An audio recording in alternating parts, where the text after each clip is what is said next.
Hey guys, SureShotDigit here. I'm going to be doing a review on a Auritech steel bolt for the M4s.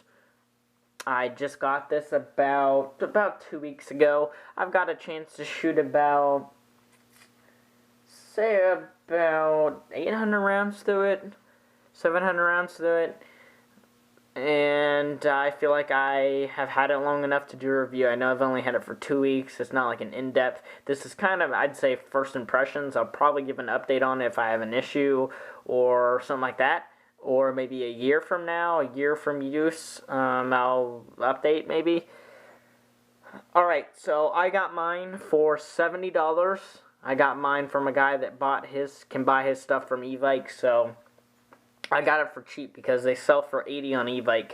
Well, I got it for $70, and that included shipping, so I got it for cheaper. The cheapest steel bolt out there I could find. The blacksmith was $90. I found a blacksmith for sale for $90, and then an angry gun for $100, or this for $70. So I was like, this is $20, $30 cheaper. I'll go ahead and give this a try. I have heard of issues with the Auritech bolts, so they have two different versions. This is the older one, so I hope this thing lasts. But I will say, first of all, here's the packaging. It just comes in a bag. It's a sealed bag, too. You actually have to cut it with scissors. And then there's a label that is stapled to the front here, up here. And then you actually have to cut it to get into it, so it's pretty much a sealed bag. You also get a bolt lock. This bolt lock is garbage. I tried it, and after about 10 lockbacks, it rounded off, and it actually started to round the carrier off. It actually was damaging the carrier, okay? So do not use this. I have the stock WE in here, and for some reason, it is so much better.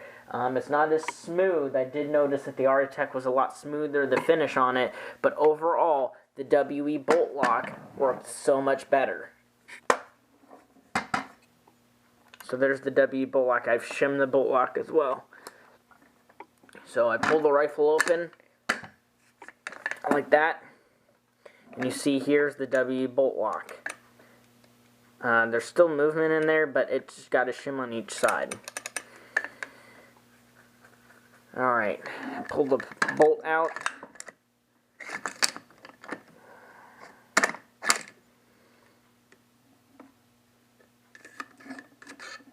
Also, I am using a real charging handle.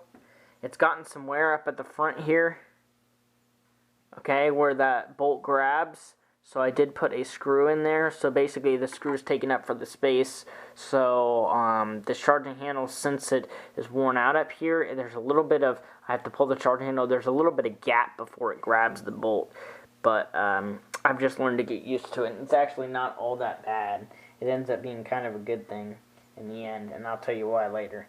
So a real charging handle works with it. I'm going to put this back in my upper.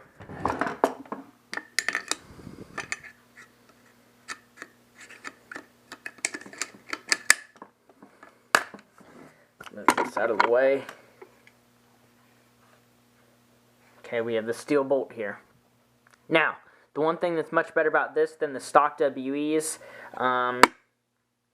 there's holes here for the gas to vent out like the real thing. Gas would vent out once you fire a bullet. And on the WEs, it's indented. Let me go ahead and get my stock bolt and show you. This is the stock one. I drilled a hole there. It's just an indent. It's a divot on the top one. Whereas with the Auritech, blacksmiths, and angry gun, it's a hole there. I'm using the stock nozzle here. This is the older model of the Auritech bolts, and you can tell by looking at the cam pin, or not the cam pin, sorry, the gas key pin. The gas key or screw. There's a screw right there. There's only one there. Now on the newer models there's two, because apparently some have been snapping off. So I hope this one doesn't snap off, but it is steel. The whole thing is steel. The screw's steel, the gas key's steel, and the bolt itself is steel. So it should be fine, but we will see. There's enough of a gap where when I pull the charging handle back, it does not grab the bolt right away. So that's what I was talking about. Basically, there's a little bit of a gap, so it shouldn't have any damage on the bolt or charging handle itself. I did sand the top of the gas key down. I would recommend that. It's much smoother. The gas key like paint is really grainy, so I would sand the top of that down, and it was a little bit smoother. It's all lubricated on the one side here. I did notice it starts to wear there on the bottom here where the bolt lock rubs, but it's steel, so it should hold up. And that only does that on the last round. Bottom here I sanded down to give it a nice smooth finish, but I didn't sand it all down, just kind of the middle part. Tried to get it to be smooth. It is a steel bolt though.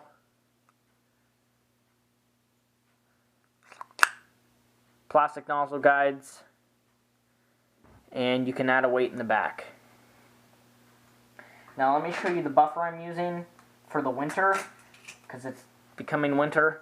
I use a plastic King Arms buffer with the steel bolt, and then in the summer or when it's above 70 degrees, I have a WE aluminum buffer with steel weights inside of it, which overall gives me more recoil. But in the winter, I don't think this thing is going to cycle very well with that huge, heavy buffer. So once the steel bolt is in with the stock WE buffer spring, it charges nicely.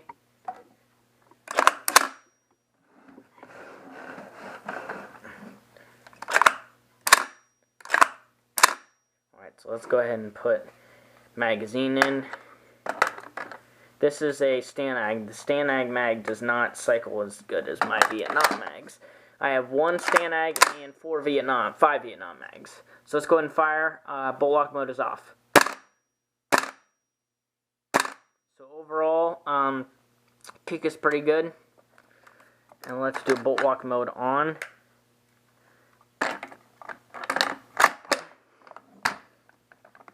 Now it's on, and then we have lock back. Okay, there you go. So like I said, the Aritech bolt does not want to work very well. No idea why, to be honest. It's kind of ticking me off, but the WE one works fine. So there you go. As far as the quality of the steel bolt, it seems quality, but it's just it's not easy to match the bolt lock spring, because sometimes you need your spring to be more powerful in this. You have to shim it, you have to modify it to pivot out more. It's hard to get the perfect match, and it takes time. So there you guys go. Hope you enjoyed my video on the Aritech steel bolt. I will be fielding this with this bolt, so you'll see if I have issues or not, really, so on gameplay probably. So if you have any questions, just let me know.